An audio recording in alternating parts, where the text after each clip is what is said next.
What's happening, YouTube? It's Simon466 Cards with this week's video, and today we are going to talk about economics. A lot of you probably don't know this, but I have a master's degree in economics, and so this video was inevitable. It has been lurking in the back of my head for a while, for a few months now, where I was going to build an economic model of some sort for sports cards, and it's been percolating in my head specifically about the differences between collectors and investors and how they form the sports card economy as a whole. And you hear about how collectors hate investors, investors hate collectors because they want different things. And the more I thought about it, the more I found it interesting to think through how they act differently and how those different behaviors have created the overall sports card economy. And one other thing that's very interesting to look at from an economics point of view is when a big shock hits the economy. And for us, that would be the 2020-2021 bubble. And I did a lot of thinking around that I've been thinking about that for the last couple of months, and I think I've landed on a pretty good economic model that describes how prices are impacted by both investors and collectors and how they are its own economy and its own ecosystem and it continues on and will continue on over time and into the future and how they react when types of shocks impact them. So hopefully this will be an economics lesson tutorial that some of you might like more than the ones that you took in university and college. So let's jump right into it. So what we first need to do is lay down the groundwork and basics for this economic model. The first two things that are important are the two archetypes, investors and collectors. So investors, what are their key characteristics? When they buy cards with the intent to resell to make money. And they focus on the short term, and whether you want to call them investors or dealers or flippers or whatever, I think we know who these people are and how they act and what motivates them, right? And those are the key characteristics there. And this will become very important later. Secondly, are collectors. And so when they buy a card with the intent to keep it because it makes them happy. It makes them happy to have it in their collection. They like building out a collection for the long term, their PCs. They like showing off to their friends, bragging about them, whatever it may be, right? But these are two very different types of mindsets, and these are the two mindsets that I'm going to build off of. Now, I want to make clear that you can be the same person and do both of these things. You can be a person that buys a card with an investor mindset. You can be the same person that buys a different card with a collector mindset, right? And I think we are all, deep down, we all have an investor in us and a collector in us. And, it's just a ratio of collector to investor, right? And so when I say collectors and investors, I just mean the mindset with which people buy cards. Okay? And they can be the same person. And the one thing that differentiates these two the most is that, is going to be a key assumption of this model, is that cards will eventually end up in the hands of collectors in the long term. In the short term, flippers, dealers, investors, they'll sell, buy, whatever, but they're in it to make the quick like 10, 20% and then sell it to someone else and then off they go to the races, right? Whereas collectors, they're going to have cards in their collection for months, years, right? And they're not looking to sell it quickly. And I don't think that's a big controversial assumption, but it is actually very important for the purpose of this model that I'm going to build. So hopefully that makes sense. And this is like the groundwork and foundation for what I'm going to discuss. So moving on to the next page. This chart is going to be one that I'm going to be showing pretty much from here till the end of this video, and it's going to be one that I'm going to rely on. So on the x-axis is time, so time passes, and then on the y-axis is the price here. Time is down here. And so we're going to basically track how cards interact as we pass over time. on the x-axis and moving to the right. So let's start off with when a pack or a box is ripped, right? It's bottom left here. Someone opens a pack, opens a box, and the cards are pulled, and what do? They generally sell it.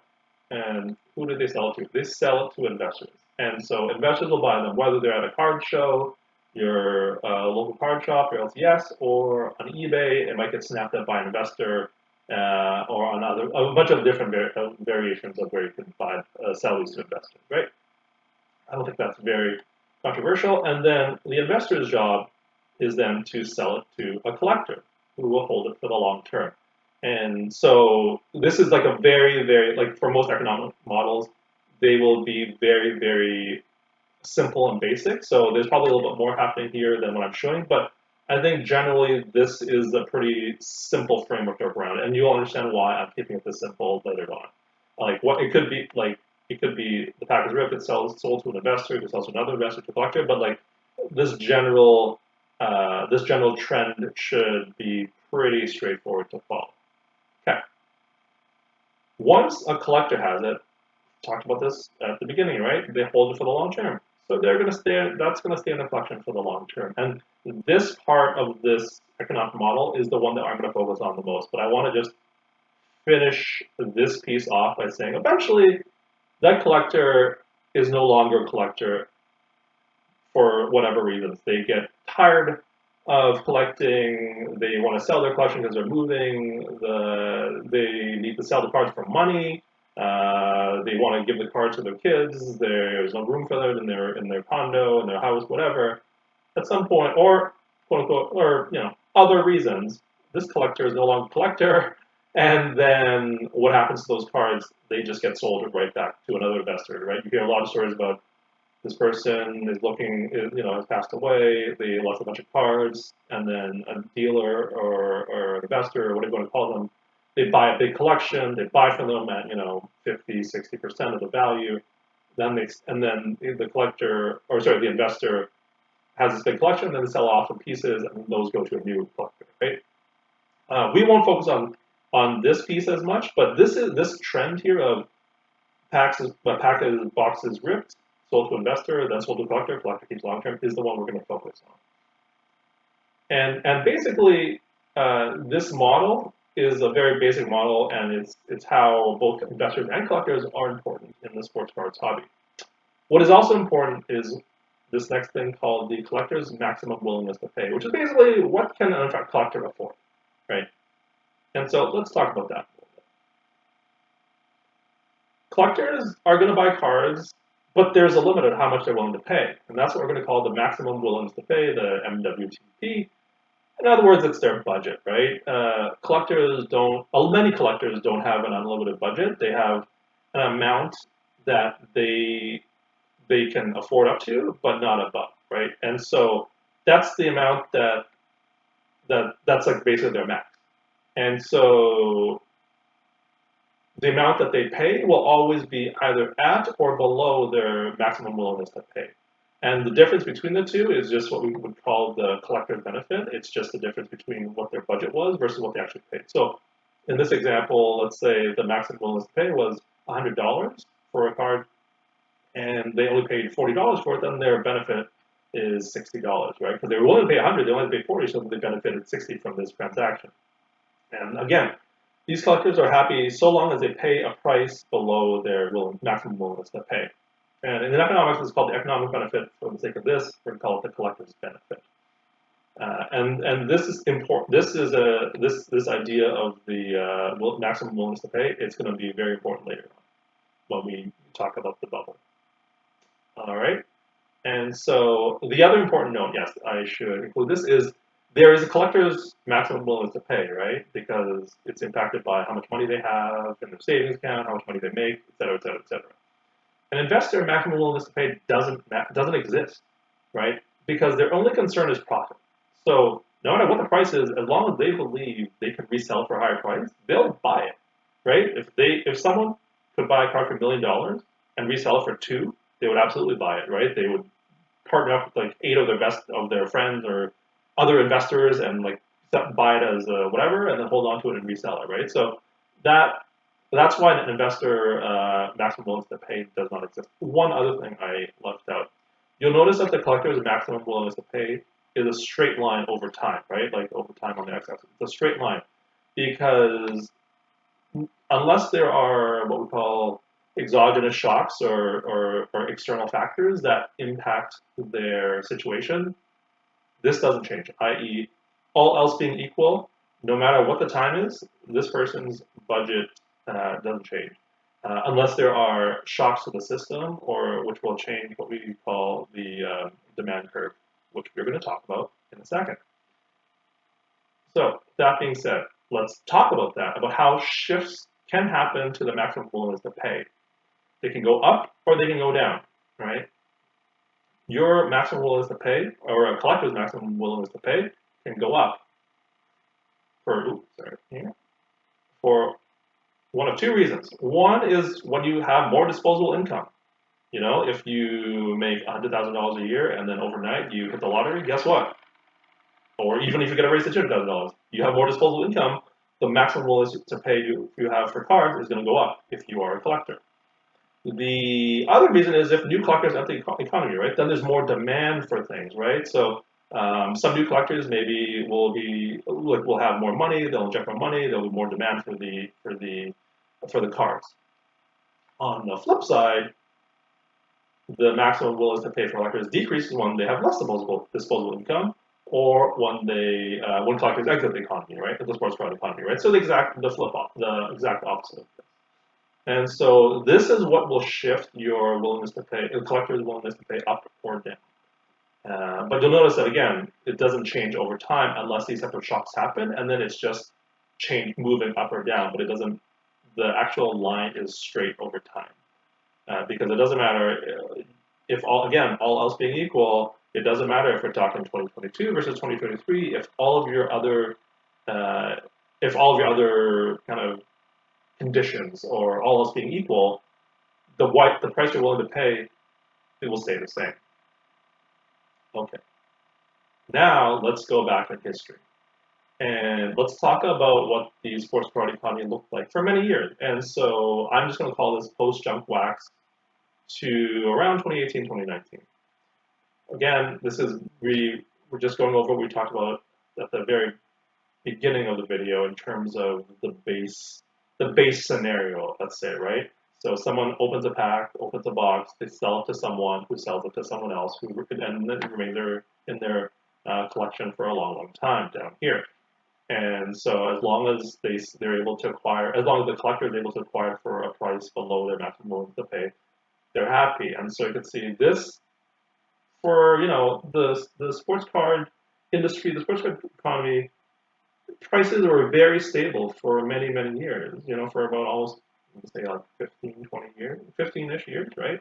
From everything that I've heard. I wasn't around for most of that, but it's because there was an equilibrium between investors and collectors in terms of the number between the two, right?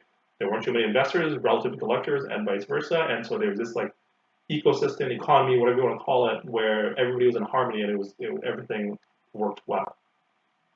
And then 2019 happened. New investors started entering the market. And so you can see this here, right? There's always this big notion or this big... people think that sports cards only blew up because during the pandemic. But if you look at a LeBron Topps LeBron Topps Chrome base PSA 10, you can see that it was flat from October, totally flat, and it was already kind of spiking up, leading up to the pandemic, right? Right between, I'm gonna call this January to March. It was already starting to peak up a little bit here. And you can see the data point I've highlighted here is March 2nd, 2020, which is right before everything shut down. You can see that it had been already wrapping up.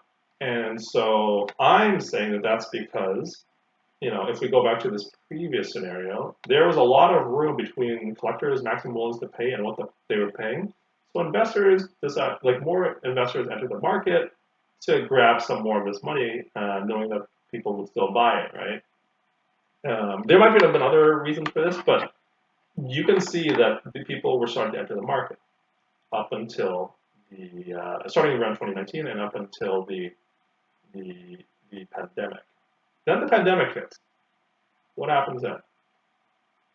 Now the maximum willingness to pay for collectors goes down a lot because there's a lot of fear, uncertainty about what's going to happen. Is everybody going to have to be trapped in their homes? Are we going to like what's happening? Whenever there's fear, then everybody's just a general economic principle. If there's fear, uncertainty, people spend less money because you hold on to money for fear of the unknown. And it's a very rational behavior, but that's what happens. And this happened here, right? And you can see right after March the 2nd, March the 3rd, sales went just like a big tip, just dropped. And it stayed down in there for a while, and that's explained by this, right? Like people weren't willing to spend on things, and so as a result, prices went down from what was it? It was up here, and then it moved down here, very similar to what happened here. Okay. But then collectors' maximum willingness to pay increased a lot. First, this was due to disposable income because everybody was trapped at home. They couldn't travel, they couldn't go to restaurants, they couldn't spend on entertainment, they couldn't spend it on anything but takeout and real estate, basically, right? So for many people, and I know it's not the case for everybody, for many people, they're accumulating a lot of savings. And so that means they had a lot more disposable income, which means they had a maximum willingness to pay that increased, right? And so you can see after the fear of the pandemic kind of slowly went away, in this chart for the LeBron, started peaking, going up and up and up, and then like even a bigger jump here, right? And as a result, card prices start going up because of people having more expendable income, including collectors. And when collectors start spending more money, you know what happens? These guys start eyeballing you. That's right, these potential investors. They see what's happening. They're like, hey, look at these current investors over here making a crap ton of money. They're selling at this level and selling to these collector guys at this level. That's easy money. As a potential investor, that's very intriguing to me, right? And so you think about 2020, you think about the type of content that was being produced, right? You literally have a channel that's one of the biggest ones in the sports card industry called Sports Card Investor, right? You can think of guys like Sasha T, flippers, or investors, or whatever you want to call them, right? And those type of guys really dominating the mindset of people in sports cards and also people that might potentially come to sports cards. You have, of course, these guys are going to eyeball this, see these videos, see this content, and be like, oh, that's interesting. And so after you kind of attract eyeballs of potential new investors and also the fact that they're supposedly making a bunch of money, they jump in as well. And that's what happened, right? These investors flooded the market. They all entered in 2020, 2021. And so that, if you look back at this, that's what this big jump is here, right? And eventually you are, like when you, keep in mind, when the investors buy, they're trying to sell in the short term, right? So it's like investor sells to another investor, sells to another investor, sells to another investor, right? And it's we keep on doing this dance back and forth over and over and over again. And that's what happens like kind of right around here. This is just people flipping to see if they can reflip, to see if they can reflip, right? Nobody's holding these cards for forever, right? These are just flipping to flip to flip to flip to flip to flip. And so as a result, our collector friend here, he's priced out of the market. He is doing it just for the happiness of it all, and he's gone because the ratio is now, previously it was in equilibrium, as we talked about, right? It is no longer in equilibrium. It is now priced out the collector because there are so many investors pumping up the prices because they're just buying with the idea of reselling. Problem is, long term, who are they selling it to, right? Previously we said, all of these investor guys, they're in it for the short term. Whether that's a week, a month, whatever, 2 months, 3 months. What's the end game here? If you can't sell to the collector because you've priced them out, where do these cards end up? How does this resolve itself? Because these guys, they don't be holding these cards for a long time. They're here to make money, right? You can't make money by just holding a card and not selling it. You have to sell it if that's their mindset. And so the only logical conclusion in this situation is eventually there's no end game for the investors to sell to each other. So you have to eventually sell to a collector. Once you run out of investors to sell to, then the prices start to go down and down and down and down until you go back below the maximum willingness to pay for a collector. And now you're back here. Collector friend is happy again, can buy on budget he can afford. And that's what happened here, right? Like jump up, up, up, up on this LeBron chart. And then eventually we've reached the top. There's nobody else to sell to. Bam, bam, bam, bam, bam, bam, bam. And it goes down, down, down, down. And kind of like eventually this starts to peter out, but it's still a general downturn, right?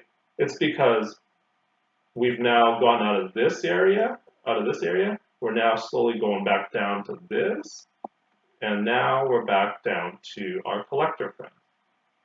And that's ultimately what happened over the past 2 years. From my view, from an economics perspective. Now, feel free, I would love to know your thoughts. Feel free to comment below whether or not you think this is on point or if I'm missing something. Obviously, this is like a very simplified view, like all economic models that explain this type of stuff. Like it's a very simplistic version, and that's why this is just like, we're keeping investors and collectors. But as a whole, I think this describes what happened in the last 2 years very, very well.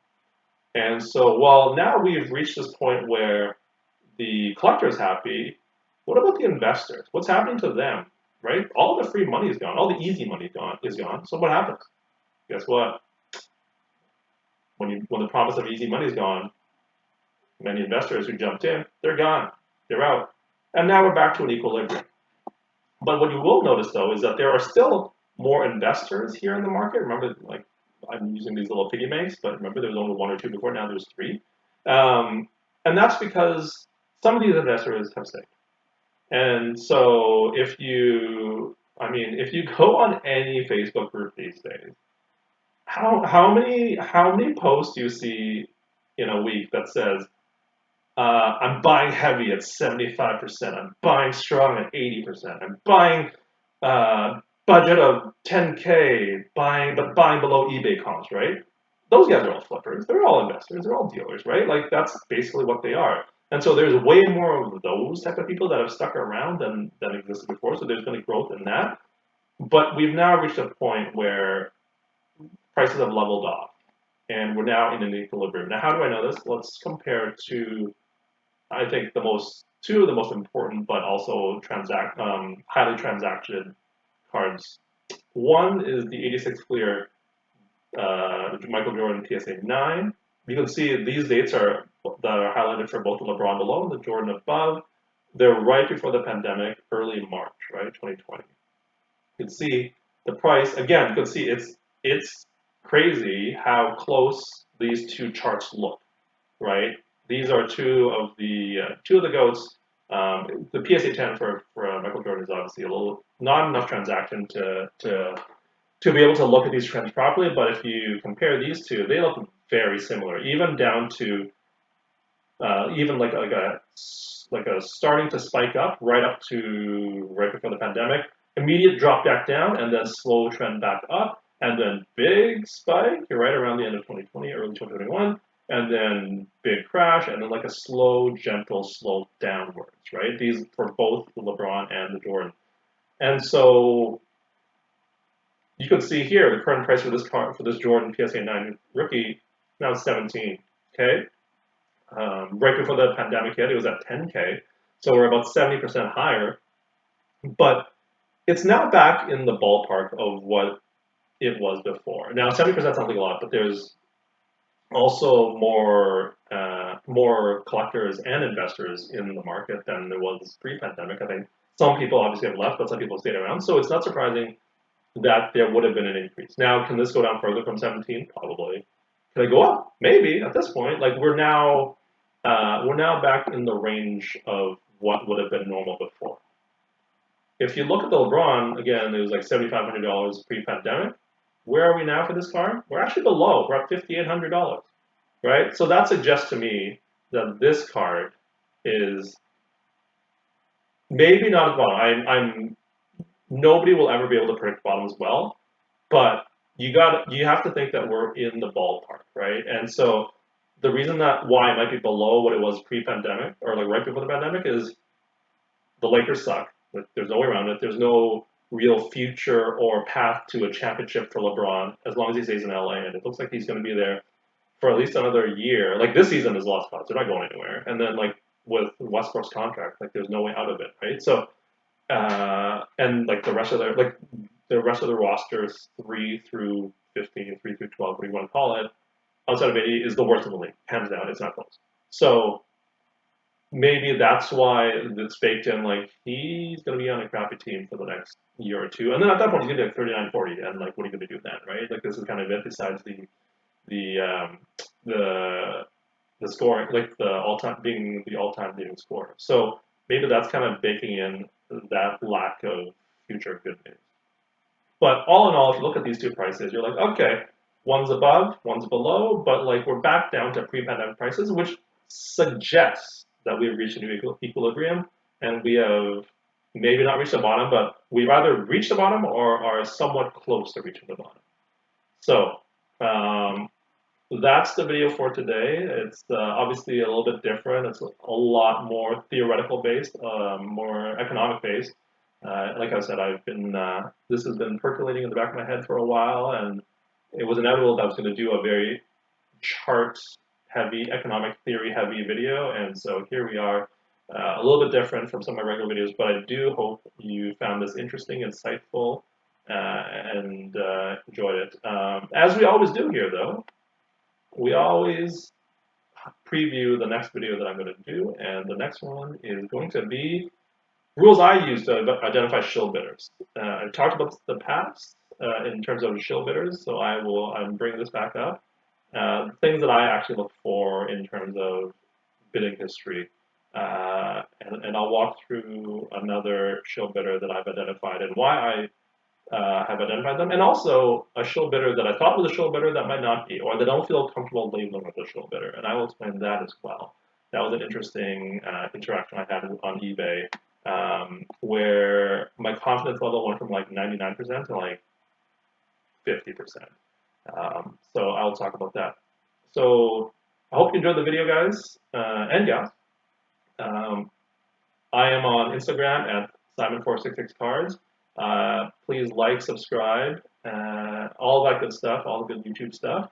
And I will talk to you all next week. Cheers.